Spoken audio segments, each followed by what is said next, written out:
इस वक्त हमारे सामने दीवान फरीद से काफ़ी नंबर 220 है और ये बड़ी मकबूल काफ़ियों में से है।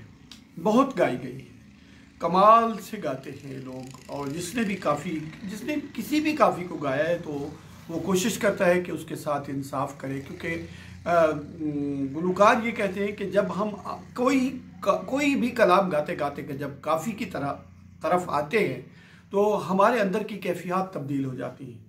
तो वो उसको एक्सप्लेन तो नहीं कर पाते, लेकिन वो बताते यही कि हमारे अंदर की कैफियत तब्दील हो जाती है, लिहाजा वो फ़न के उरूज पर होते हैं। तमाम गुलकार जब कोई काफ़ी गा रहा होता है तो वो उसकी आखिरी हद होती है। तो इस काफ़ी को भी बहुत लोगों ने बहुत ही प्यार से गाया है और बहुत ज़ौक़ पैदा करने वाली काफ़ी है। और मिसरे इसके 14 है, अल्फाज इसके 57 है और राग इसका तिलंग है। तो काफ़ी की तरफ आते हैं कि रोंदे उमर निभाई, यार दी खबर न आई। अब इसको कुछ लोगों ने खबर न काई लिखा है। आगे हम इसकी तफसील बताएंगे कि काई किन लोगों ने लिखा और आई किन लोगों ने लिखा, ताकि उससे हमारी तहकीक का भी आने वाले ज़मानों में या आज के दौर के लोगों को अंदाज़ा होगा कि जब हम कोई मौक़िफ़ इख्तियार करते हैं तो हम अपनी मर्ज़ी से कुछ नहीं कर लेते, बल्कि हम उन तमाम जो गुज़श्ता काम है उनको सामने रख कर फिर उनकी राय को देखकर और उनके दरमियान में से एक राय जो हमें बेहतर लगती है हम उसको इख्तियार करते हैं। तो यार दी खबर ना काई भी कहा गया और आई भी आ गया। हमारे नज़दीक आई ज़्यादा दुरुस्त है। रोंजे उमर निभाई, यार दी खबर न काई, खबर ना आई। भाग सुहाग सिंगार वन्यायुम, दिलों विसार्या माही। भाग सुहाग सिंगार में सब फरामोश कर चुकी।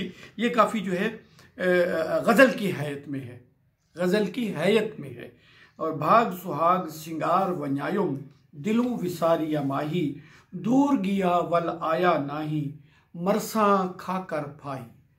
अब वो दूर चला गया और उसने दिल से ही फरामोश कर दिया और मैं इससे बेहतर है कि मैं तो फांसी खा के मर जाऊंगी।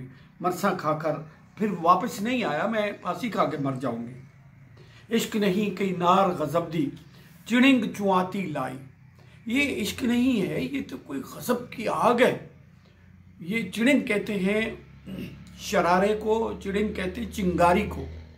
और चुआती लाई, चुआती का लफ्ज़ मखसूस है उस लकड़ी के लिए जिसके अगले सिरे पर आग जल रही हो, नहीं जिसके अगले सिरे पर आग ना जल रही हो बल्कि अगले सिरे पर अंगारे हों।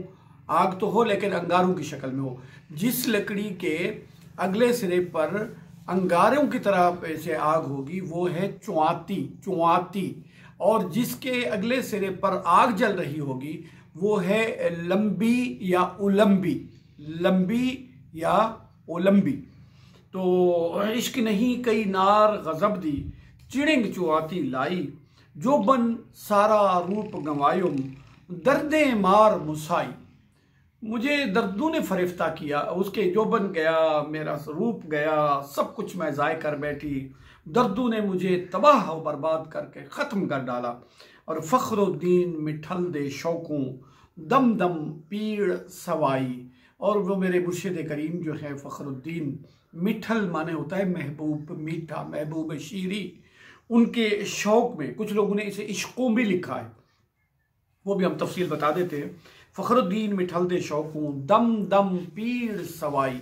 उनके शौक़ में, उनके इश्क में, उनकी चाहत में लम्हा ब लम्हा एक दर्द है जो जागता रहता है और बढ़कर आता है हमें। और आखिरी शेर है कि यार फरीद न पायुम फेरा, गलगुम मुफ्त अजाई। फरीद दोस्त ने फिर चक्कर ही ना लगाया हमारी तरफ, फेरा ही ना लगाया, फिर एक दफ़े मुड़कर ना आया हमारी तरफ। उसने आके हमारी कोई खबरगिरी ना की, हमें देखा तक नहीं। गल गयो मुफ्त अजाई, मैं मुफ्त में ऐसे ही बेकार में गल गई, सड़ गई, ज़ाय हो गई। अब आते हैं, हमने कहा था कि हम बता देते हैं कि खबर ना आई के बारे में बड़ा मसला इस काफ़ी का यही है। इसके तमाम जो मुतक़द्दिमीन हैं, जो पहले के लोग हैं, जो ख्वाजा फरीद के ज़माने में मौजूद थे और उनके कुर्ब में मौजूद रहे और जिनके हाथ से लिखे हुए दीवान हमें दस्तयाब हुए, उनमें मौलाना बरखुरदार है, मौलाना निभाऊ हैं, मौलाना हद्दाद हैं, फ़कीरुल्लाह मस्तोई हैं और मौलाना हद्दाद दाजली हैं। हद्दाद, ये दोबारा आ गया शायद, मौलाना बरखुरदार, हाँ मौलाना हद्दाद दादली वो ये किए। अच्छा, मियाँ गुलाम मोहम्मद है और मतबूआ नुस्खा मादन मसनवी मादन इश्क जो है, इन तमाम ने खबर न आई लिखा है। और उनके बाद जबकि नबी बख्श मरकंड है, नुस्खा मखदूमिया है, महमूद अख्तर है, फ़कीर बरखुरदार, ये फ़कीर बरखुरदार और है, मियाँ जी बरखुरदार और है, और सूफ़ी कादिर बख्श है, मौलाना अब्दुल हक है, मौलाना अजीज़ुर रहमान, डॉक्टर मार अब्दुल हक, मौलाना फरीदी, कैस फरीदी, ख्वाजा तहर महमूद, अल्लामा आफाकी, अकरम कुरैशी, सदीक ताहिर, हमीदुल्लाह हाशमी, आसिफ खान, अफजल खान, मतबूआ नुस्खा इसरार फरीदी वगैरह ने, और एक नुस्खा में कलमे मौलाना निभाऊ ने भी खबर न काई लिखा। तो इसका मतलब है कि ये इख्तलाफ ख्वाजा फरीद के दौर में ही पैदा हो चला था कि वही मौलाना निभाऊ जो कातिब रहे दीवान के, उनके हाथ से आई भी लिखा हुआ मिलता है और काई भी लिखा हुआ मिलता है। अगर हमें पता हो कि ये किस तारीख में लिखा गया, पहले आई लिखा गया या पहले काई लिखा गया, तो हम उसको हतमी तौर पे कह सकते कि ये इसमें इस्लाह कर ली गई थी।